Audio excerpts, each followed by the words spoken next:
Fala pessoal, Danley Oliveira aqui. Na época que eu comecei a minha carreira como intérprete de Libras, lá pelos meus 16, 17 anos oficialmente, então a gente faz os sinais, a gente interpreta ali aquela palestra, aquele discurso, e às vezes as pessoas que não conhecem a língua de sinais ficam achando, será que ele faz bem ou não? Será que ele faz rápido ou não? E aí elas ficam julgando a gente. E uma vez aconteceu uma situação interessante, estava interpretando ali uma palestra sobre autismo, sobre síndrome de Down, e ali na fala do palestrante, ele falava e às vezes eu demorava um pouco mais para explicar aquele conteúdo na língua de sinais. Ele falava, ele parava e aí eu continuava explicando. E também na situação contrária, quando o surdo sinalizava e eu tinha que falar, eu tinha que traduzir para a voz o que ele estava sinalizando. E aí ele terminava de sinalizar e a minha fala continuava. E aí a pessoa perguntava, por que, Danley, que tu continuou falando, sendo que ele já tinha terminado de sinalizar? Eu acho que o problema está contigo. Ou então a pessoa dizia assim, por que tu continuou sinalizando se a pessoa já tinha parado de falar? Por quê? Me explica isso aí. Eu acho que, menino, tá um intérprete muito ruinzinho, viu você? E aí eu comecei a pesquisar, porque na minha cabeça a resposta era muito simples. O significado, aquela expressão da língua de sinais, ela precisava de uma explicação maior em português. Ou aqueles sinais que ele sinalizava precisava de uma explicação mais longa no português. Na minha cabeça isso era claro.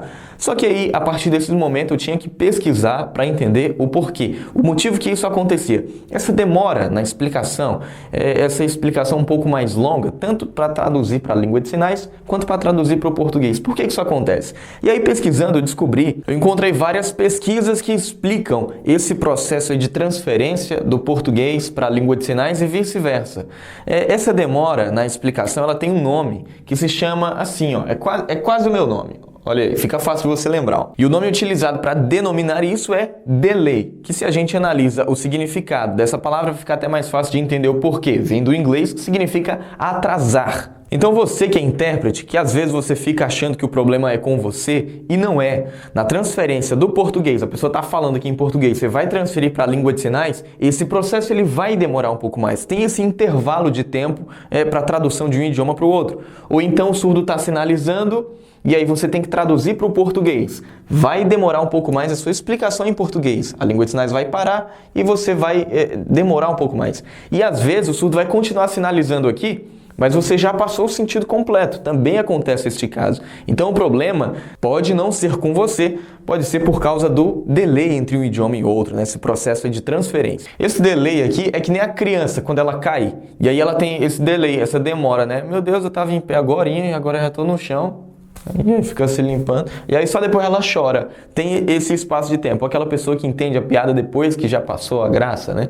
Essa demora se chama delay. E na língua de sinais isso também existe. Então se você que conhece pouco ali da língua de sinais e você vê um intérprete e ele está falando ainda, depois que o surdo já terminou de sinalizar e ele continua falando, é porque existe esse processo de delay, pelo fato da gramática do português ser diferente da gramática da língua de sinais e o sentido de uma expressão, de uma sentença do português precisar ser repassado na estrutura da língua de sinais, isso vai demorar um pouco mais. Questão de segundos, tá? 5 segundos a 10 segundos no máximo. Vou lhe dar alguns exemplos práticos. Dá uma olhada na frase que o nosso intérprete aqui, ele vai sinalizar e preste atenção na tradução para voz. Também, pessoas algumas têm deficiência intelectual, alguns problemas cerebrais. O cérebro não é perfeito. Também, alguns são cegos, vão com a muleta, lendo braille. Também, alguns são surdos cegos. Surdos cegos.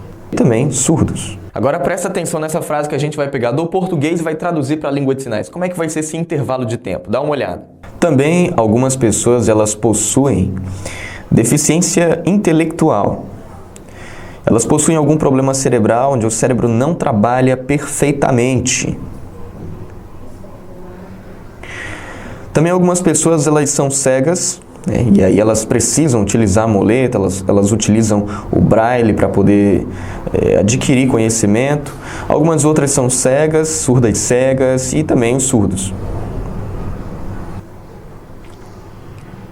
Agora um alerta para você, se você está demorando muito em traduzir da língua de sinais para o português, está faltando as palavras, ou então você pega ali a estrutura do português e precisa passar para a língua de sinais e você não está conseguindo, está demorando, está travando muito, o problema não vai colocar a culpa no delay, o problema é que você pode não estar estudando a língua de sinais da forma correta, pode ser que o seu abastecimento, o seu vocabulário esteja diminuindo.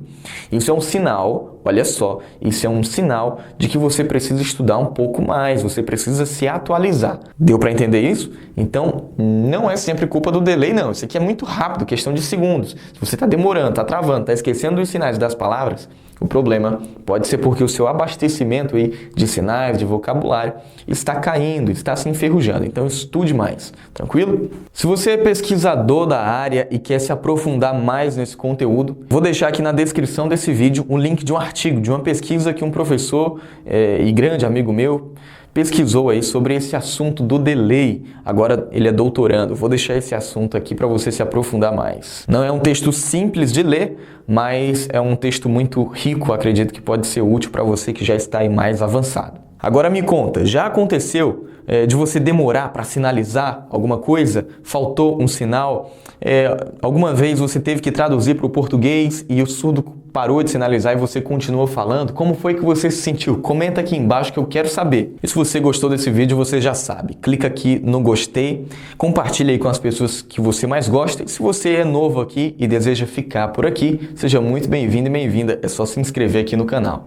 Grande abraço do seu professor e amigo Darli Oliveira e até a nossa próxima aula. Até lá!